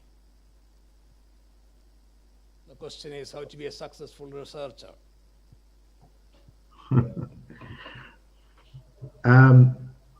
Good question. I think there's a lot of really good papers you can read from editors, from authors who've written really good papers about how they became researchers. Okay, so I would suggest you have a look at, I don't know which field you're in, but that would be a good start. So how have other people done it, right? And what you find is this attention to detail, communication, writing, impact, and so on. But it doesn't occur overnight, it will occur over a long period of time. So that's the first thing. So persistence is really important. Learning is really important. Professionalism is really important. I'd also add to that, reviewing is a really good way of you learning how to write, because you see what other people do and you learn how journals work. So when I started out as an early career researcher, I did a lot of reviewing, and I think that really helped me understand the whole process. So there's many, many paths to the mountain in being a successful researcher, but try and have a look at what other people have done in your field, what they've written down, and I think you'll get some interesting clues from that.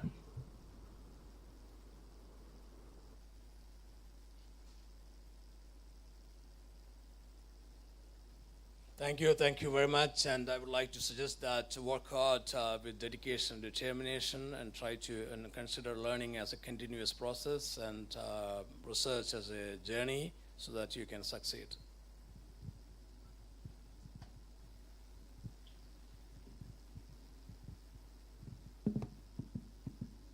A few questions in the chat there, Justin. Any other questions? Chat I can't read here, so but. Oh, okay, I'll read it. What advice would you give an aspiring scholars from developing countries such as India? Yeah. So there are a couple of questions. Yeah. So would you like to answer this, Steve, or any other editor? I think other editors have already gone. Yeah. Why don't you answer Justin, because everyone's probably tired of hearing from me. Aspiring research scholars from developing countries, what advice would you give? So, okay, so it's a very important question. So I would suggest that try to learn all the possible research methods and try to learn about all the theories. It's also important. Try to learn about different type of research papers. For example, if you're a marketing researcher, you should learn the experimental methods these days, or papers with experimental design. gone are the days of structural equation modeling. So many journals are rejecting SEM-based papers, for example.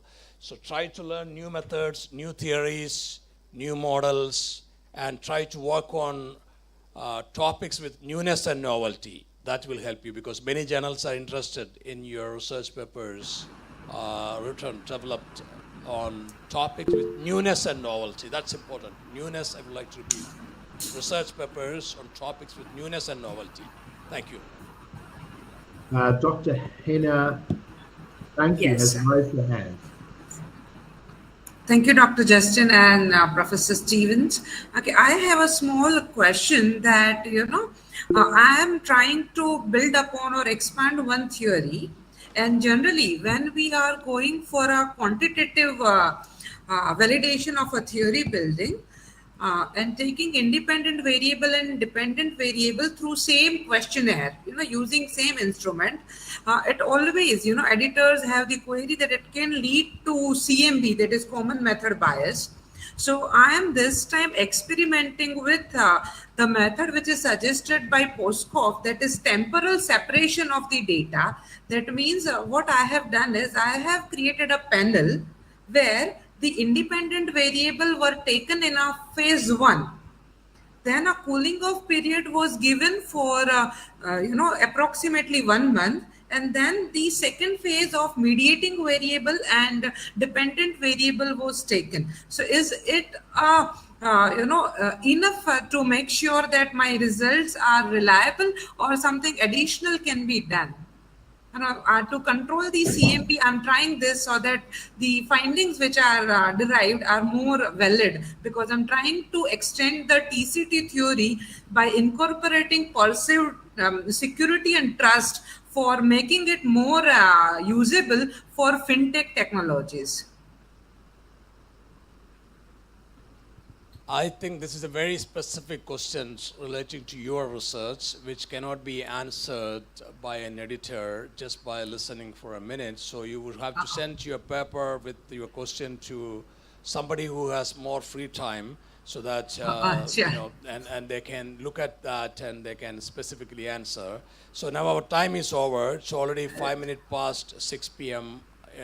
Indian Standard Time. So, and this conference people, delegates whoever have come here to attend the offline session, they have some cultural immersion programs and dinner, all those kind of things. I can understand. Thank you very much. Thank you very much, all the editors and delegates. Thank you.